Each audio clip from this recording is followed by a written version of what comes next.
Rule Galloway, Spinners of Yarns, with author Jim Westover, who's just had his first book, Penknife.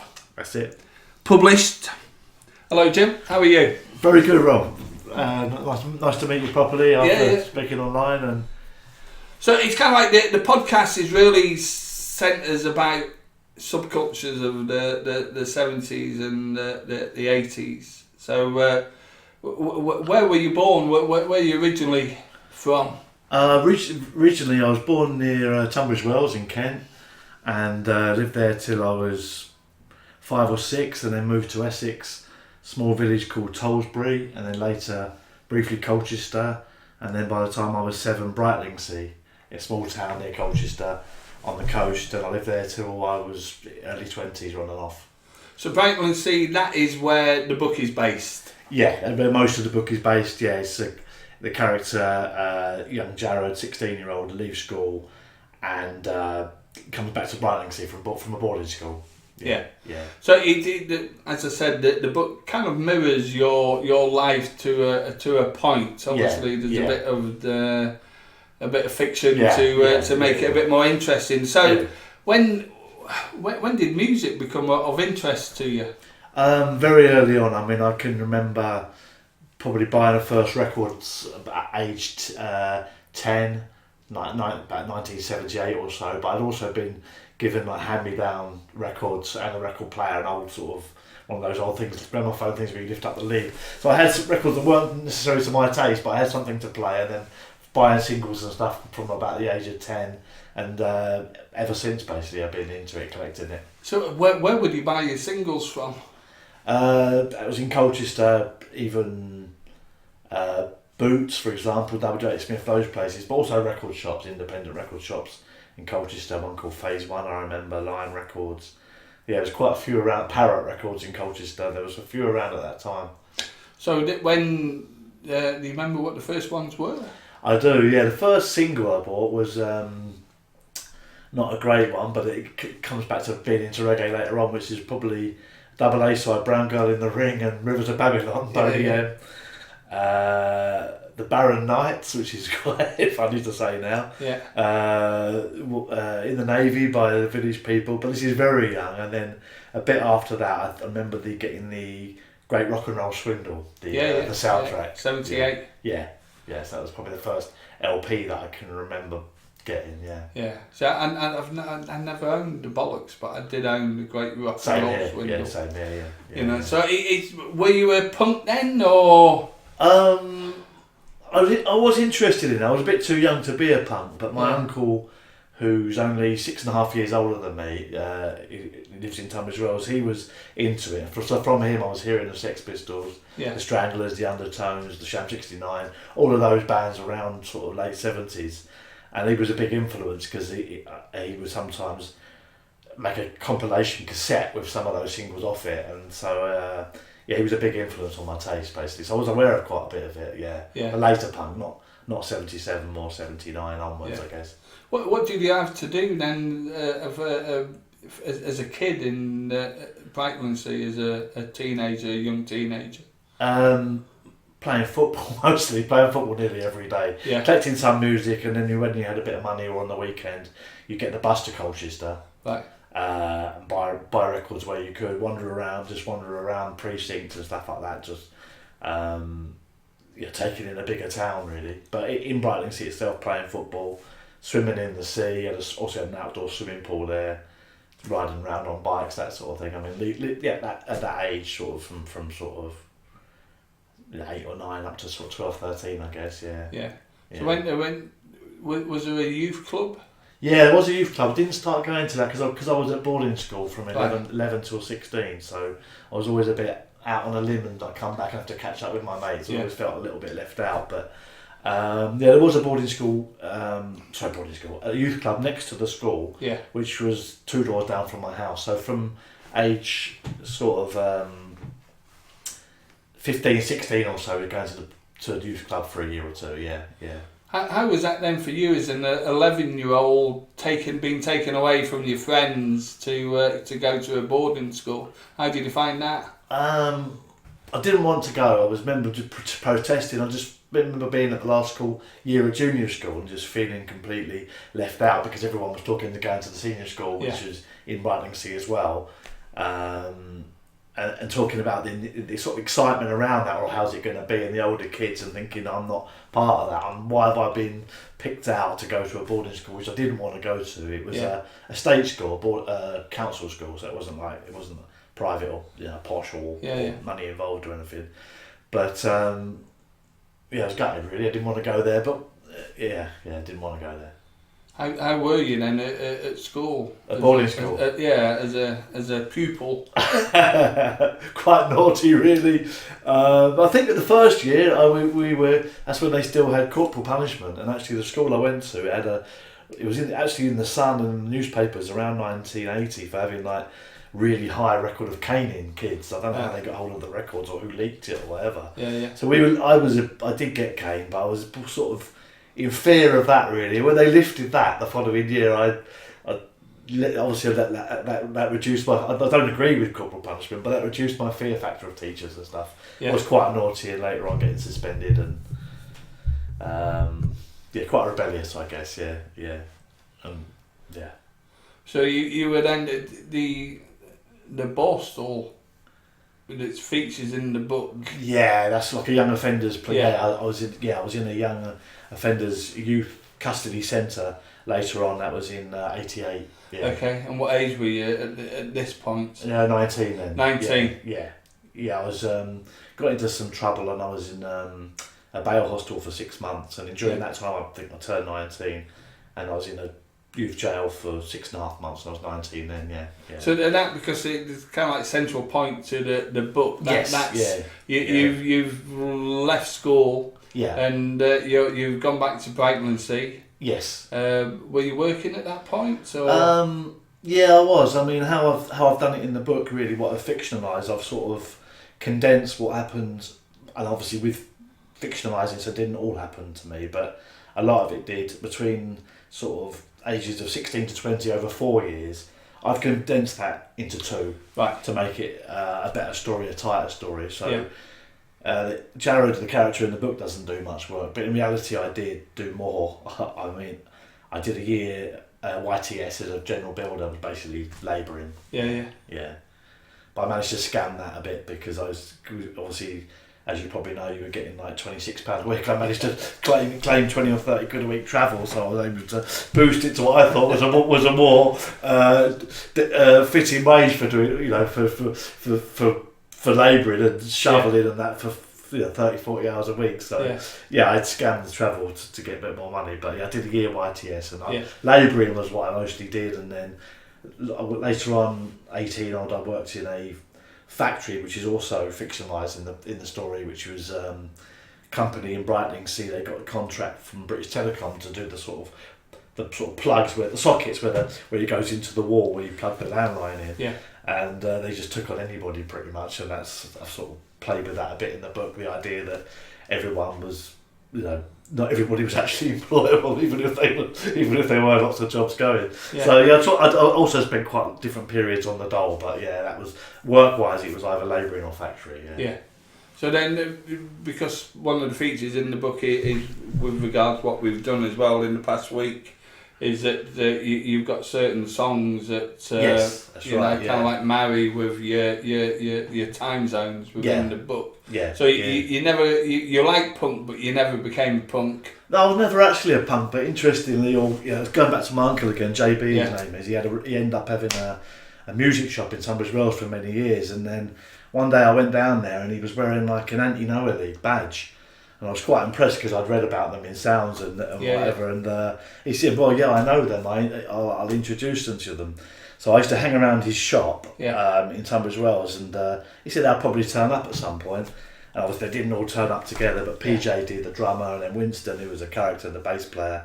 Another time I met Animal. So I was a big fan of the Anti-Noah League. They were like, I was only when I first sort of met them, I was only like 13 or 14, so I was really impressed with this, with my uncle knowing these people. And they looked like proper punk rock and rollers or bikers, whatever you want to describe it, but they looked like proper characters, so I was like a bit in awe of them, really. Yeah. I mean, the first couple of singles were really big singles. Yeah, that's right. At the time. Yeah. It was, I mean, when I first met them, I can't quite remember. I think it was probably around the time of I Hate People, which is the second single, around that time. Yeah. So you were obviously reading, because we spoke about it before, you were reading the music papers. How did you make your selection at that point? And of choosing what to buy, what records to buy. No, which magazine? Which paper did you choose to? Let's say it was Sounds, because you told me it was Sounds. Why did you choose Sounds rather than The Enemy or Melody Maker? I think it definitely would have been. It was Sounds, but it would have been between Sounds and Enemy. I think because having access to both, even at the boarding school, we had either both Enemy and Sounds in the library, or maybe one of them. There was that, and I think just from buying copies, I felt I was more interested in punk, and Sounds were better for punk and oi music as well. I wasn't a big fan of that knowledgeable, but I was curious about, and I think it just chimed back with my tastes, and found at that age before found it more to my taste really, and the writing as well. Cover more of the bands I was interested in, but ideally I'd like to be getting both. Yeah. So you were then obviously the music papers were really driving your taste, or everybody's taste with regards to new bands that were coming through. How did the youth cults of Brightlingsea take on? Were the skinheads, were the punks? There was a little bit. I think more so in Colchester. There was a lot of skinheads in Colchester, and people would be a bit intimidated, because you go. You get the bus up. What we'd say was uptown. Get the bus uptown. Get to the bus station, and there'd be a cafe there, and there'd be skinheads all around there, and it would be. I never had any trouble with them, but you were aware there was a lot of them, and punks in Colchester. Yeah. Brightlingsea was much more watered down, in the sense it's a lot smaller place, and if you were walking around like a punk, you'd be okay, but you'd stand out, whereas it was less so in Colchester. Yeah. So what was the social? What could you do once you reached the age of 16? What was the social life living in a seaside town? In Essex, a small seaside town. Not much really. I mean, that point we just used to hang around the seafront. There was a shelter on the seafront where we hang around, and that's sort of features in the story a bit as well. Youth club discos, community centre discos, pubs basically. I mean, if you went for gigs, we would go to Essex University, which is Colchester, not too far away. Great venue there. The Arts Centre in Colchester, another good venue. So when I could, and up to London as well, I'd go and see bands when I could afford to. Yeah. Who was the first band you went to see? It was Gillen. Oh. I don't know why I did it, because I was into two-tone, the Specials. I love the Specials and that type of music, but I think just to be contrary, or because the mates in Brightlingsea were a little. Me and the good mates I was with, I think we just decided, or I don't know how it worked, to be heavy rockers, and because you had the new wave of heavy metal, British heavy metal with Saxon and Motorhead. I mean, Iron Maiden, they are good bands as well, and I don't know why, I just decided that's what I was going to do, and I ended up, with the jacket with the patches and all the rest of it, and the t-shirts. So the first gigs I went to were Gillen at the Ipswich Gaumont in the December 81, that would have been. And then Whitesnake a few months later, Iron Maiden on the Number of the Beast tour around that time, and UFO. They were the first gigs, and they were all heavy rock, and that was all within about a sort of 6 months period. So what made you move away from heavy metal then? Because it's once you made your choices at an early age, you generally stick with it. You do. I think I just. It was weird. It was hearing a copy of a tape of Dig the New Breed by the Jam. So obviously the Jam, I think the Jam was split by that point, and it was the live album. But I just thought it just chimed with me somehow. I thought, well, it's just better than what I've been listening to. I mean, I was always a bit. even though I was a little heavy rocker, I knew that I did like punk and other stuff as well. I don't know if I was pretending that I didn't. I can't remember, but I was always open to other things. And I think it was hearing the Jam, and then at some point I switched to being a mod. I mean, I remember seeing Twisted Sister. In 1982. Wow. And if there was a crossover between heavy metal, rock, and punk. You know, Rose Tattoo. I remember them as well. Yeah, quite a big connection with street punk and rock, as they say. You know, so there was a connection. I think personally, I never trusted a man who had long hair. You know, although particularly, I hated fellas who had rust patches on the back of the jacket, which he seemed to have quite a lot at school. And, I remember that. Yeah, you know, everything was territorial. Yeah, you know, and I think that's, as a person, my development came once I realised that you don't have to pigeonhole yourself, and you know that there's a wider scene out there than just the one that you're involved in.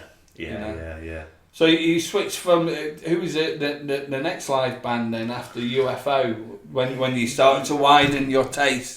Yeah, it's a good point. I think good question. I mean, what I remember is in '83 it would have been. I went to a CND benefit march and a concert, and it ended up in Brockwell Park in Brixton, and I saw the best band of the day.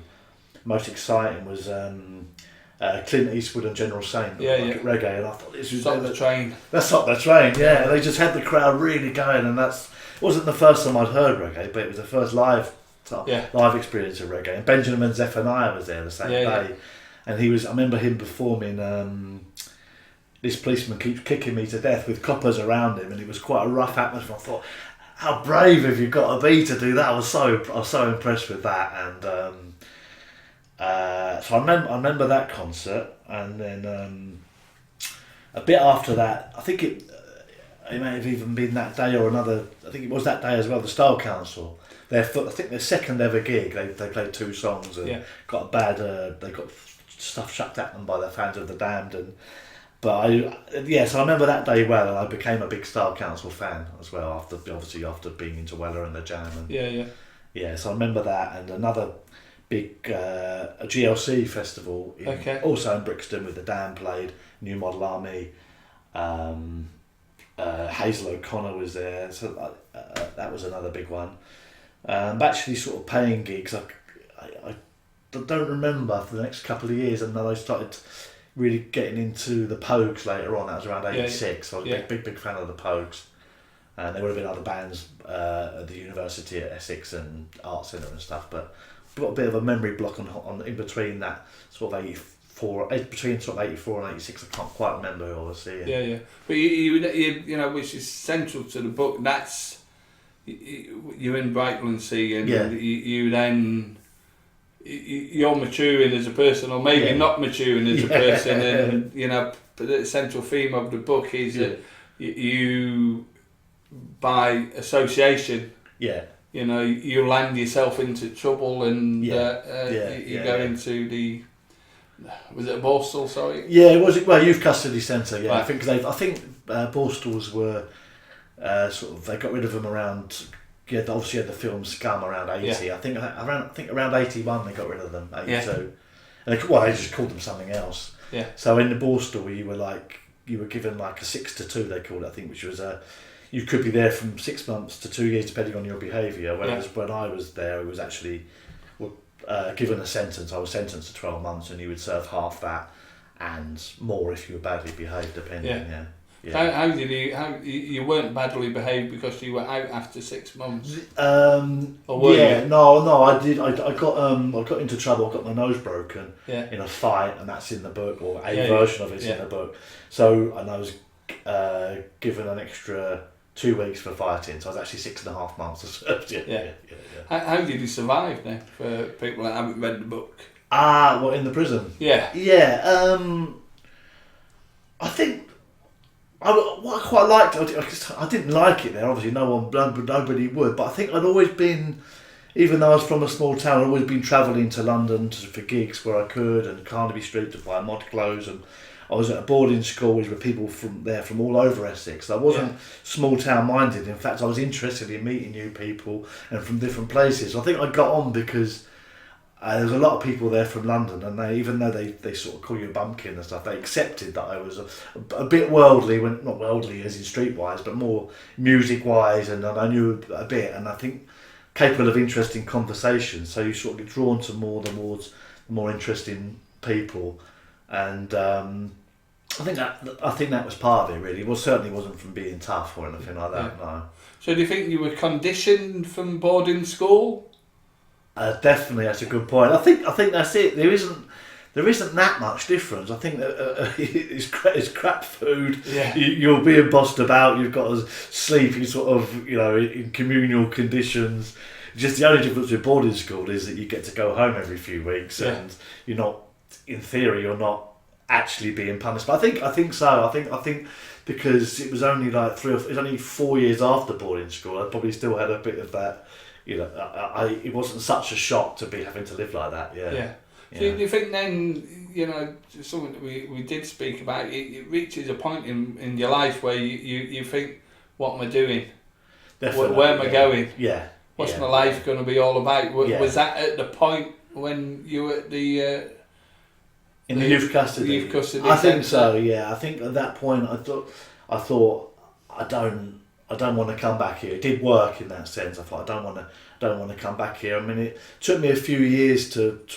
I mean, I shouldn't say too much of the book in case hopefully there'll be somebody who will want to read it. But it took me a while longer than it takes the character, the Jarrod, to sort of find a way into something else. And eventually I went back and did GCSEs, A levels, a degree. Because I'd left school with just one O level, so it took me 3 odd years to do that, but I didn't get into any more trouble, and I did I could eventually go back to college and get educated. Because I left school when I was 15 with no qualifications. Thinking that I'm Superman and everything will work out okay. But I think it took me until I was 20 before I realised I've got to do something. I wasn't going to, at that point, I didn't see myself DJing when I was 30, 35, 40, and I knew that I had to do something, and that's when I did something similar to you, and I went back to college and got my O grades and my Scottish Highers, and then went to university. So, you reach a point where you're like, what am I doing with my life? Where am I going? I've got to do something about this. I've got to get myself out and, look forward to, and give yourself some focus in life. So what did you study at university? At university, I studied writing and publishing and journalism, because I suppose at that point I thought, even though if I had my time again, I would have studied literature. But I thought somehow I felt because I was in my 20s then, I thought, well, I should study something vocational that will lead to work. I felt that the pressure almost, not from anybody, not from my mum or any family. I just thought, oh well, I can justify it because it's going to lead to a job, even though it didn't. So I studied journalism, which was part vocational. You do like the exams that qualify you to be a reporter. That's it. That was at uni. So how did you find that then? Because I went when I was 24, and it was a bit of a culture shock for me because I had a certain amount of standing in the community in Edinburgh where I was living, and then suddenly I'm at the bottom of the ladder. I'm a first year, and I'm like all these kids. Like, first time I've ever been away from the parents, at the age of 18, and I'm like, I moved out when I was 16, so it was a struggle for the first year for me to get acclimatised and, find my feet in. How did you get on? A bit similar, I guess. I mean, before that I'd done, like I said, I did GCSEs and A levels, and it was like, that was weird being sort of 23, 24, being by far the oldest person in the class. There'd be people there who were like 17, 18. But with that, and I managed to get through that I managed to sign on the dole for 3 years while doing GCSEs and A-levels, which is not... it was easier then than it would be now. But every few months they'd hassle you and they'd try and force you into work. But somehow I managed to pull it off. But the other side of it, it was quite interesting because I've been to a school which was all boys, and then to go, even though they were younger girls, as it were, it wasn't I was trying to get in with them or anything. But I did enjoy that mixed thing in the classroom, and the same at university. But I wouldn't say I enjoyed university that much. The studying was okay, but the social life and everything went with it. I felt a bit either old for it or a bit out of it. It wasn't particularly my thing. I was more like sticking with old mates and stuff outside of the university. Yeah. So what kind of literature did you study? University and stuff. Well, I did the journalism and publishing was the other subject. So that's when I first read Irving Welsh at that point, really, because I could choose to an extent what I wanted to focus on in terms of understanding the publishing industry. And that was definitely a big influence, was reading Irving Welsh Trainspotting, because I thought, much easier said than done, but I thought, you can write about where you're from, you can write about sort of some of the people that I knew, the anecdotes, your mates, and it just seemed possible at that point, having read that. And like I said, it took me many years to sort of get to a good standard, but that was an influence, yeah. How was how did you get on with the language? With Trainspotting and stuff. Because I grew up in Scotland, I knew the words that were coming out when I was reading it, but I could see somebody from England really struggling in some of the local Edinburgh twang. Oh no, I did. I mean, I did definitely at first. Yeah, it took some getting used to, but I just found some of the scenarios, young people in pubs and getting into bits of trouble, the stuff with the signing on, and I thought I can recognise that life. That speaks to me more than most things that I read, really, at least around that time. Yeah, it got me back into reading, I think. Yeah, now reading's it's a very important subject. You kind of like turn off your televisions is what I always say. Yeah. So if you then left university, what did you do next? I struggled really, because I thought somehow if I got a degree then I'd get a graduate job at the Guardian on a Monday, media job, and everything would be all right. But I'm also I've got dyspraxia as well, so my coordination's bad, so I couldn't do shorthand as fast as you're supposed to be a proper reporter. I couldn't do the graphic design which you were supposed to need to on the course. So I had to get a bit of help with them. So I wasn't really set up for work in that environment. So I could, and also I didn't. Working on a local paper was poorly paid, and I did have some work experience and stuff. So I was stuffed for a while, and that's when I started to think about writing. So I tried to reassess my life then, and I thought that was where the beginnings of the novel Penknife came, really. I started to write down some memories of my life after leaving school, and how did I end up in here. That's why I started to look at that. But work-wise, I ended up getting into temping. I worked at Royal Mail, Parcel Force, telemarketing on the phones, which were all quite interesting experiences, really. And then eventually I got a job working on a night shift writing summaries of newspaper articles, which is like press cutting, and I did that for many years. Yeah. So, but that's when going back to the apraxia. When did you? Oh, the dyspraxia. When did you discover that, and how did it affect your life up until that point? Well, I think because I was a bit naughty at school, but I think I was rebellious and wasn't the best student. But I think I would have done better had I been able to write properly. I think that's what it was. I couldn't write fast enough in the exams. It was illegible, and I was always quite good at English, and I'd done well in the coursework, and I was engaged. We had sort of, left-wing, encouraging teachers who gave you good stuff to read when they were able to, and then I completely messed up the exams, and I think so it affected me in a really, really big way. And I couldn't write fast and legible. It was just a scrawl, and I think that didn't really get picked up until I went back to college in my 20s, and I can't quite remember how it happened, but I saw an educational psychologist and I was tested, and they said, you're dyspraxic, and you're going to be allowed to have an extra 20% time in your exams. Okay. So when I did A-levels, in say a 3-hour exam, I'd be getting an extra 45 minutes or so, and that helped me to feel more relaxed and yeah. Do you know what the root cause then would be of? I don't really. I don't. I guess you maybe there's something that you're born with, really, a coordination problem, and that was that, and being clumsy, going into building work, and clearly not being cut out for it. I mean, I had the strength to mix cement and barrows and fill up skips and stuff, but I just did not have the brain. Well, I wasn't fit. Wasn't what's the word? I wasn't the right person to be a plasterer or a proper painter or any of those things. I just wasn't kitted out for it, really. So that was probably partly dyspraxia coordination. That wasn't me, really, even though I wanted it to be. How were you then at playing football, since you mentioned that earlier? You were a bit clumsy. I wasn't too bad. I think. Well, I wasn't great. I managed to get in the school team, but then a boarding school, you only had they were only choosing from 40, 50 boys to get an 11. And if you were choosing from a comp, you're probably choosing from 120. I probably wouldn't have got in the team. So I was in our team, and we were getting beaten all the time because we were playing bigger schools. Yeah. But I think just from wanting to be good, being so into football and playing every day, I think I just got just about okay at it to be able to play in the school team. But I think it was just from constant practice, basically, determination to be good at it. Yeah.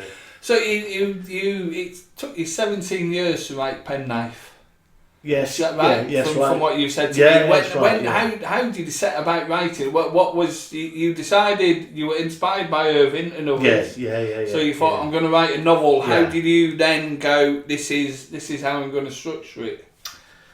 Well, how I got onto that subject? Well, I started writing some memories of that time. Yeah. Then what got me serious? I thought, I'm going to do a master's degree in writing. Right, fiction. okay. Yeah. I'd already studied at Middlesex. In those days, this is 2003.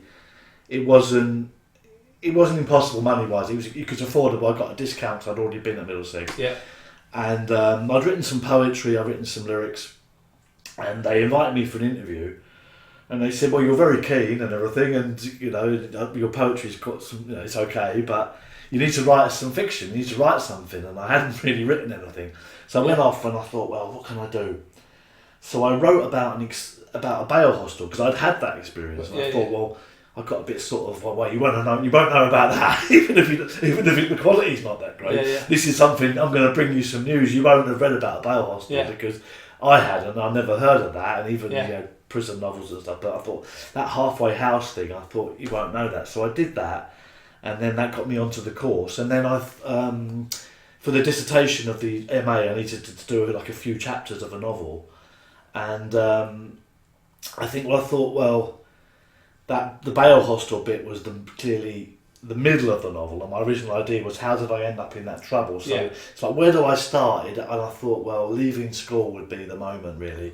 And that's where, after many years of practice, throwing away bits of different drafts, I came to the conclusion that to condense 4 years into 2 years, and to thought, make out that the character gets into trouble quicker than I did, and make it happen in 2 years, and try to have it in 3 phases, really, which is leading up to being in Brightlingsea, being in a bail hostel, being in a jail, and splitting into those 3 parts, really. Yeah. So it was then, because music, which is what we've said, was quite central to theme. You specifically wanted to lead it in with the miners' strike. Yeah, I think when I thought about leaving school, and that being the point, I left school in '84, and it was the case that coal was being sneaked in through small ports in Essex, Brightlingsea, a place called Wivenhoe, which is about 7 miles away on that side of Colchester. Yeah. To boost stocks, I mean, it was thought, well, it was called, the strike was provoked by Thatcher, and at a time which was good for the government. It was coming up towards the summer. It was March, and if we boost stocks, then we're going to be even more in a better position to take them on. So I came back to that. My mum was always socialist, Labour Party, feminist, and she did have we did have miners staying with us that summer, striking miners. Okay, yeah. And when I thought about starting the book in '84, I thought that would be really good because not many people would know about that either. A lot of people know about the strike, but that angle of no one would associate Essex with the miners' strike. Yeah. So I thought I'd have something original there. And then I came across this book called Strike Breaking in Essex, which was all about that period and about the strike in Essex. And I thought, I don't know, I just put a lot of faith in that book. It was meant to happen. I found this book, it's like... And then I also, my mum was a boyfriend at the time who I'm still mates with now. Yeah. He was involved in putting up the miners, heavily involved in that angle of it. And a mate of his, who's also a friend of mine, was also having miners there and was in charge of like finding them places and stuff, and I was able to pick their brains for things that I couldn't remember. Because to be totally honest, I was very supportive, but I wasn't taking. It wasn't the total of my focus and attention at the time that summer. So by having people to talk to, I was able to like rebuild that by through sort of chatting with them and not picking their brains really. So that's what I thought. I thought it would be that if I'm going to start in '84, why not use that really? Yeah. So you then got your film. Did you structure it out as this is the intro, this is the first part, this is the second, this is the third, or did you change the flow as you went along? You know, did you? Some people kind of like will write everything down and will follow that verbatim to the end, or were you adaptable and you knew where you wanted to go and would change things from time I did change quite a lot. No, I did change quite a lot. I mean, a mistake that I made was that I wrote the first 3 or 4 chapters for my dissertation for the MA. Yeah. And then they gave me some feedback on that. But the mistake I made, I would now doing it again. I would probably try and push on further, but I just got a bit obsessed with their take, and I ended up spending. It's embarrassing almost to say, but perhaps 3 years trying to redo those first few chapters and get them right, rather than going to the end. So that's something I did, but I was adaptable. I knew where I wanted to end up, but I was changing things quite a bit. I mean, there's lots of deleted scenes and stuff. Yeah. So how would you set about the process of writing? You know, if you were working.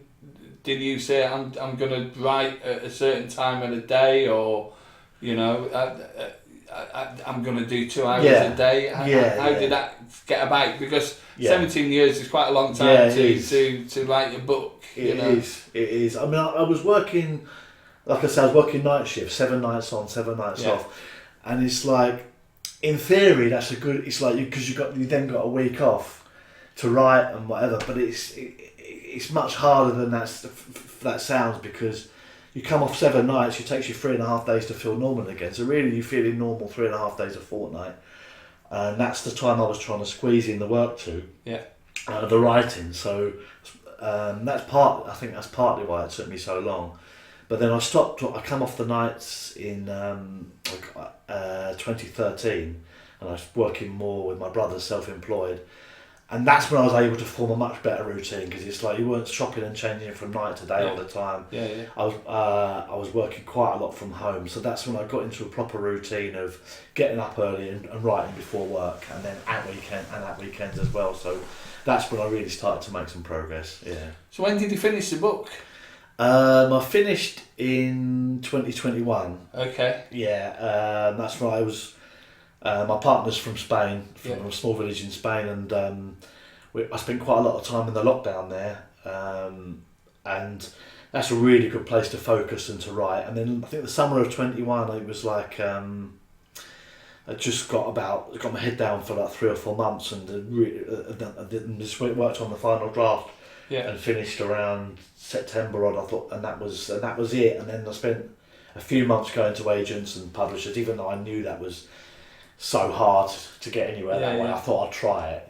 I did try it. Then eventually I went with a company called Silverwood, a publishing company where you sort of finance it, but it works. They do a professional job of it. Okay. So that did you? How were you received by agents? You know, were there any that were interested? No. What was it? Completely ignored, really. They just don't even answer or anything, and you spend quite a lot of time you've got the Writers and Artists Yearbook. Go through that, try and adapt. Research them, try to adapt your approach. Nothing. They just don't even. They don't even answer you. No, it was pretty. Not totally surprising, but it's a little bit demoralising. But I knew I was determined that I was sure it was the best I could possibly make it, and I was determined it was going to get out there one way or another. So if that didn't work that way, I was gonna finance it and put it out there, and I did. Because I think the best way in anything in life is the total DIY punk ethics. Just get up there and do it, and because nobody will ever do it better than what you will do. No. No. So the book came out. It came out November 22. Yeah, I actually had a few copies a bit before that, but it was the official publication day was November 1st, 22. And how's it gone? It's gone really well, actually. I'm pretty pleased. I mean, I sold a few hundred, which I'm really happy with. It did well in Brightlingsea, which is where it was based. There's a shop there. It's not even like a bookshop. It just sells cards and stuff like that.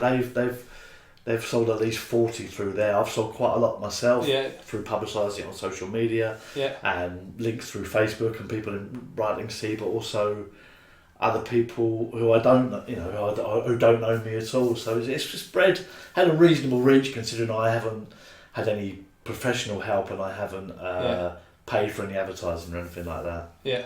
So I'm pleased. So obviously I want to push it a bit further if I can, but I'm pleased so far. If it ended now, if I didn't sell any more, I would still think it was a decent show. Yeah. But it's not going to end now because you've got a second novel, haven't you? Yes. It's going to take a bit quicker than 17 years. That's it. I've started planning a new one, and that will be possibly the same character, but more around the turn of the century. I'm thinking. Right.